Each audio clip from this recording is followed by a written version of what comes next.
오늘의 말씀은 어떤 배경에 의해서 지어졌는지 확인되지는 않지만 대부분의 학자들은 사울에게 쫓기어 도피 생활하는 그때의 시기로 바라보고 있습니다.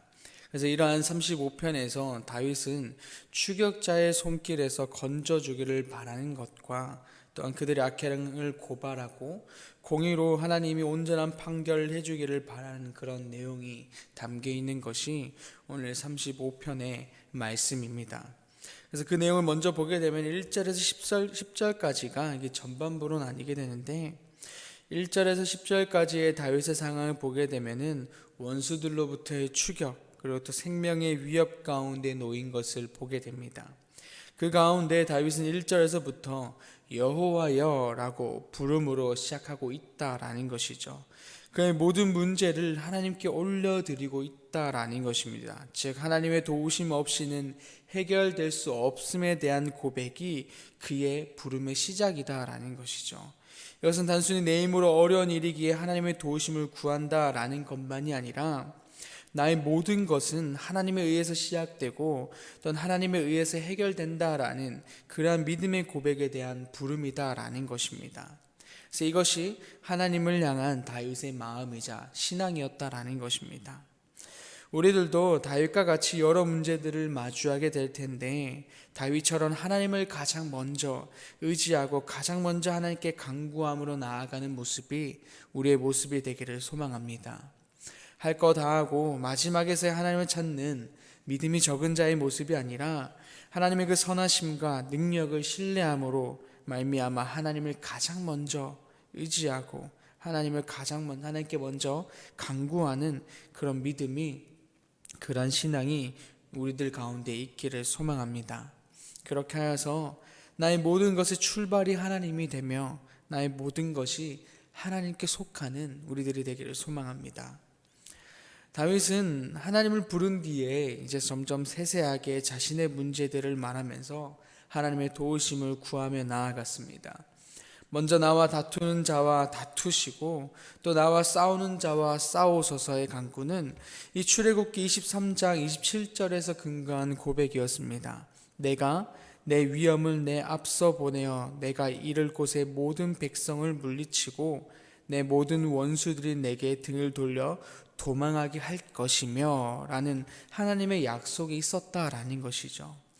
그래서 하나님의 약속을 근거하여서 오늘 그 신뢰가 오늘 이렇게 나타나고 있다라는 것입니다. 그 신뢰가 이렇게 간구함으로 나타나고 있다라는 것이죠. 그렇게 다윗은 하나님을 가장 먼저 찾고 의지하는 모습이 그렇게 나타났다라는 것입니다. 마찬가지로 이 하나님의 그 약속이 오늘날을 살아가는 우리들 가운데도 동일하게 하시는 약속이다라는 것입니다. 하나님께서는 자신을 믿고 따르는 자를 위하여 대신하여 싸운다라는 것입니다. 그런데 우리들도 우리의 문제들, 어려움, 대적들의 공격에 대해서 나를 대신하여 싸우시는 그 하나님을 신뢰하기를 소망합니다. 근데 하나님은 대신 싸우는 것만으로 끝이 아니라 우리들 가운데 완전한 승리도 함께 주신다라는 것이죠. 그렇기 때문에 우리는 그 하나님을 신뢰함으로 주님께 나아가는 모습이 우리들 가운데 있어야 된다라는 것입니다. 3절부터 이어지는 말씀들도 마찬가지입니다. 하나님께서 창을 빼서 나를 쫓는 자의 길을 막으시고 또 내 생명을 찾는 자들을 부끄러워 수치를 당하게 하고 나를 상해하려 하는 자를 낭패당하게 하고 등등 나를 해하고자 하는 그 여러 모든 상황들에 대해서 하나님을 향한 신뢰가 나타나고 있다라는 것입니다. 저 상황에서만 일하신 하나님, 어떠한 상황에서만 일하신 하나님이 아니라 모든 상황 가운데서, 모든 여러 가지 방면 가운데서 일하시는 분이 하나님이다라는 것을 고백하는 것입니다. 그래서 오늘 이 다윗은 하나님을 향한 그 신뢰가 아주 깊게 또한 짙게 나타나고 있다라는 것을 보게 되는 것이죠. 우리들도 마찬가지로 하나님을 향한 신뢰가 삶 곳곳에서 깊게 또한 짙게 나타나기를 소망합니다. 하나님은 우리의 모든 상황을 아시며 또한 세세하게 다 아시는 분입니다. 어떠한 상황에서만 일하시는 분이 아니라 우리의 작은 것부터 시작해서 모든 부분들 가운데서 다 캐치하시고 다 계획하셔서 일하시는 분이 우리의 하나님이시다라는 것입니다.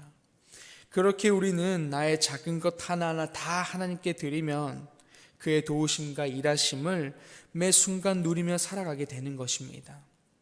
그럴 때 우리 입술에서 고백되어지는 것이 무엇이냐? 9절의 말씀입니다. 우리 함께 9절의 말씀 한번 읽어보겠습니다. 내 영혼이 여호와를 즐거워하며 그의 구원을 기뻐하리로다. 아멘. 이 고백이 우리에게 나타나기를 소망합니다. 나의 영혼이 오직 주님으로 말미암아 즐겁고 기쁘기를 소망합니다. 아멘.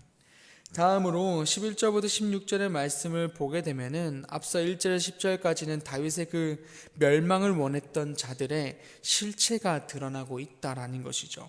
이 원수들의 가장 주된 모습이 어떤 모습이냐면 12절에서 보게 되면은 선을 악으로 갚는다라는 것입니다. 다윗은 그들을 위해서 기도하고 또 그들을 자신의 형제처럼 대하면서 나아갔지만 돌아오는 것은 조롱이기도 했고 자신을 치고 찢는 것일 뿐임을 고백하고 있다라는 것입니다. 이렇게 원수들의 실체를 고발하고 오늘 17절에서 다윗은 하나님의 구원을 간구하는 것을 보게 됩니다. 여기서 하나님을 향한 간구는 다윗에게 있어서 단순한 구원의 간구가 아니라 하나님을 향한 믿음과 신뢰가 변하지 않고 여전하다라는 것을 보여주는 모습이었습니다. 앞서 말했듯이 이 시편이 다윗이 사울에게 쫓기는 그 도피 생활 가운데 쓰여진 시라면 지금의 그 순간들을 하나님께 원망할 수 있는 상황이다라는 것입니다. 왜 그래서 이런 나의 모습이 이렇게 이어지고 있는 것에 대해서 하나님께 불평과 불만을 할 수 있다라는 것이죠. 계속해서 힘들어가는 상황에 대해서 억울하다라고 말할 수 있는 그런 상황임에도 불구하고 하나님의 구원을 간구하는 다윗의 모습은 여전히 하나님이 내 삶의 주인이며 나의 구원자임이 그의 마음 가운데 변치 않고 있다라는 것을 보여주고 있는 것입니다. 그 믿음이 하나님을 향한 구원의 간구로 나타나고 있는 것입니다. 우리들도 이처럼 내 삶의 주인이며 구원자임이 하나님이다라는 것이 변치 않기를 소망합니다.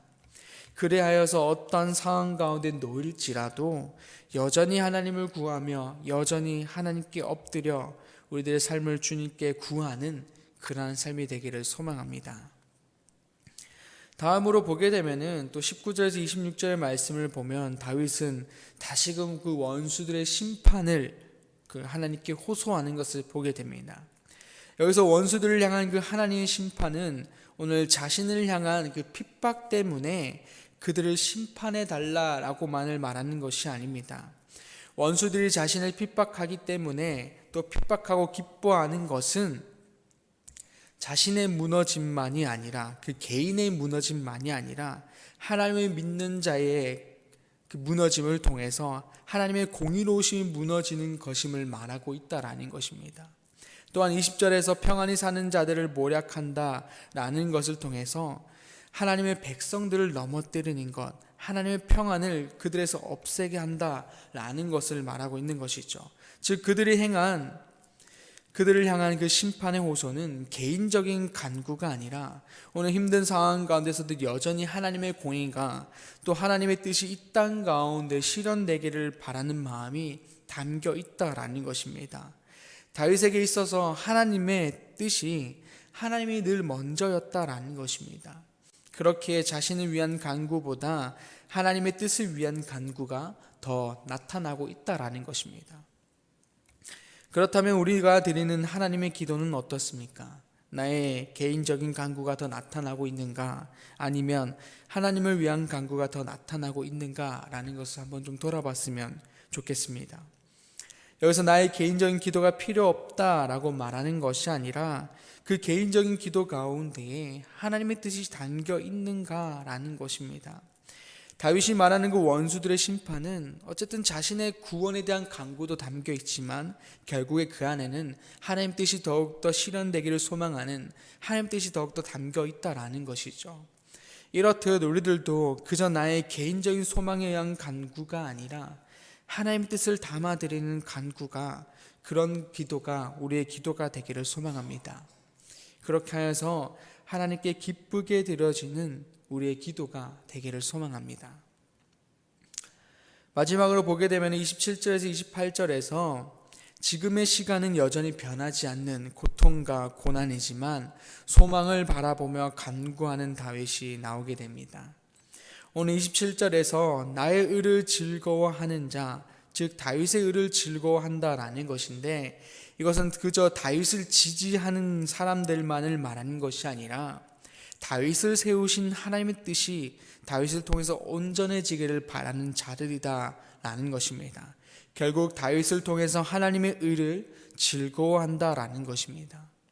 다윗의 의를 즐거워한 것, 즉 하나님의 의를 즐거워하는 자들에게 하나님 안에서 찬양하며 살기를 바라는 간구가 나오고, 또한 28절에서 보게 되면 동일하게 자신도 나의 혀가 종일토록 하나님을 향해 찬송하는 그런 혀가 되기를 간구하는 모습을 보게 됩니다. 이 간구는 결국에 하나님 가운데 성취로 이루어지게 된다라는 것입니다.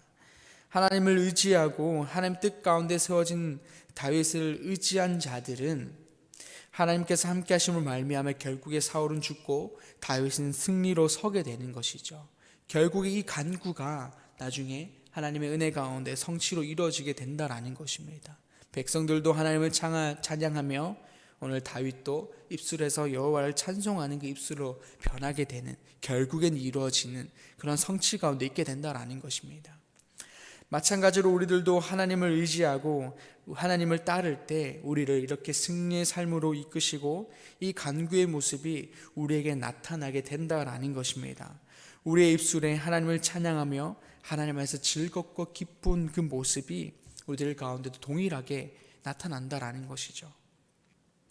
그렇게 우리 모두 하나님을 끝까지 의지함으로 그렇게 승리의 삶을 살아가고, 또한 우리 입술에서 하나님을 찬양하며 주님이 주신 기쁨과 즐거움 속에서 살아가는 우리가 되기를 소망합니다. 오늘 말씀은 우리에게 주를 의지하는 자에 대한 그 하나님의 일하심을 말씀하고 있습니다. 우리 모두 주님을 의지하여 나를 대신하여 싸우시고 승리까지 주시는 그 하나님의 은혜를 누리기를 소망하고, 또한 그 안에서 주시는 주님을 향한 기쁨과 즐거움이 우리들 가운데 넘치기를 소망합니다. 그렇게 해서 하나님을 날마다 찬송하며 예배드리며 살아가는 삶이 우리들의 삶이 되기를 간절히 소망합니다. 기도하겠습니다. 아버지 하나님 감사합니다. 오늘 말씀을 통하여 또 우리에게 말씀하시니 감사합니다. 하나님 아버지, 나의 삶이 온전히 주님만을 의지하게 하여 주시옵소서. 하나님의 선하심을 믿고 주님을 의지함을 통해서 나아가는 우리가 되게 하여 주시고, 그럴 때 승리를 주시는 그 하나님을 신뢰함으로 우리가 의심 없이 온전히 주님을 향해 나아가는 간구하는 우리가 되게 하여 주시옵소서. 그렇게 해서 주님께 주시는 그 기쁨과 즐거움이 우리들 가운데 넘치게 하여 주시고, 어떤 그러한 삶이 평생까지 주님을 만나는 그날까지, 주님 가운데 거하는 그날까지 넘치게 하시어서 우리들 입술 가운데서 또 우리들 삶 가운데서 주님을 찬양하며 예배하는 모습이 날마다 넘치게 하여 주시옵소서. 감사합니다. 예수님의 이름으로 기도드립니다. 아멘. 하늘에 계신 우리 아버지, 아버지의 이름을 거룩하게 하시며 아버지의 나라가 오게 하시며 아버지의 뜻이 하늘에서와 같이 땅에서도 이루어지게 하소서. 오늘 우리에게 일용할 양식을 주시고 우리가 우리에게 잘못한 사람을 용서하여 준 것 같이 우리 죄를 용서하여 주시고 우리를 시험에 빠지지 않게 하시고 악에서 구하소서. 나라와 권능과 영광이 영원히 아버지의 것입니다. 아멘.